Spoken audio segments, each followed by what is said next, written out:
మెల్లగా పాకుతున్న చల్లని కాఫీ.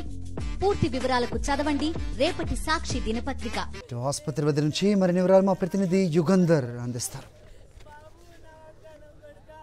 విశాఖ జిల్లా అచితాపురం ఎసెన్స్ కంపెనీలో జరిగినటువంటి ప్రమాదం చాలా దురదృష్టంగా కనిపిస్తోంది. ఇక్కడ మృతి చెందినటువంటి వాళ్ళంతా కూడా ఒక మిడిల్ ఏజ్డ్ వాళ్ళు, అందరూ కూడా 35-40 ఇయర్స్ ఏజ్ గ్రూప్ ఉన్నటువంటి వాళ్ళు.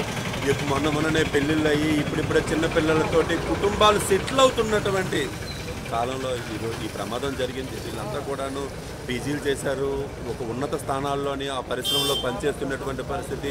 లైఫ్ చాలా ఆనందంగా సాగుతున్నారు పరిస్థితుల్లో ఇప్పుడు ఆ కుటుంబాలని కబలించేసినటువంటి పరిస్థితి, ఉపాధినిచ్చేటువంటి ఇంటికి ఆధారమైనటువంటి బిడ్డ దూరమైనటువంటి పరిస్థితి మనకు కనిపిస్తోంది. ఇప్పుడు ఒక మృతుల తాలూకా తండ్రి ఉన్నారు. మనకి ఏ ఊరు అయ్యాము?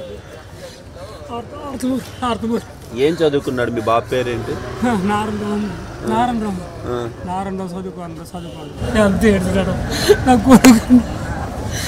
ఆడి వల్ల బతుకుతాడు. నీకేం పర్లేదు, నన్ను నేను చూస్తానని అక్కడ చూసినాడు. తల్లి పిచ్చిదే మేము అలా పనికి వాళ్ళండి. పోనీ కొడుకు మీ చచ్చిపోయి సరిపోయినండి బాబు.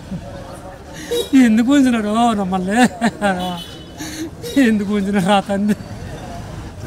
ఇది పాపం విజయనగరం జిల్లాకు చెందినటువంటి ఉద్యోగి తాలూకా తండ్రి తాలూకా రోదన అయితే చాలా హృదయ విదారకంగా ఉంది. కేజీహెచ్ మార్చుడి దగ్గర మాకు కూడా ఏడుపొస్తున్నటువంటి పరిస్థితి అయితే కనిపిస్తుంది. ఇది ఇక్కడ ఒక దగ్గరే కాదు, ప్రతి కుటుంబంలో కూడా ఇలాంటి రోదనలు కనిపిస్తున్నాం. ముఖ్యంగా యాజమాన్యం నిర్లక్ష్యం.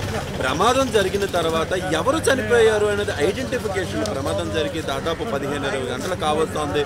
అయినప్పటికీ కూడా ఆ కుటుంబాలకు సమాచారం లేదు. మృతదేహాలను తీసుకొచ్చి మార్చరీలో పడిస్తే ఆ కుటుంబాలు ఆ శవాల మధ్య తిరిగి తమ బిడ్డ ఎవరు, తమ వాళ్ళు ఎవరు, ఆప్తులు ఎవరు అని ఎత్తుకునేటువంటి పరిస్థితి అయితే కనిపిస్తుంది. ఇప్పటికీ కూడా ఈ మార్చి దగ్గర యాజమాన్యానికి సంబంధించినటువంటి వాళ్ళు లేరు, ఆ కుటుంబ సభ్యులకి సమాచారం ఇచ్చినటువంటి వాళ్ళు లేరు అనేటువంటిది వీళ్ళ మాటల్లో అర్థమవుతుంది. వీడియో చేసి ఈ సాక్షి టీవీ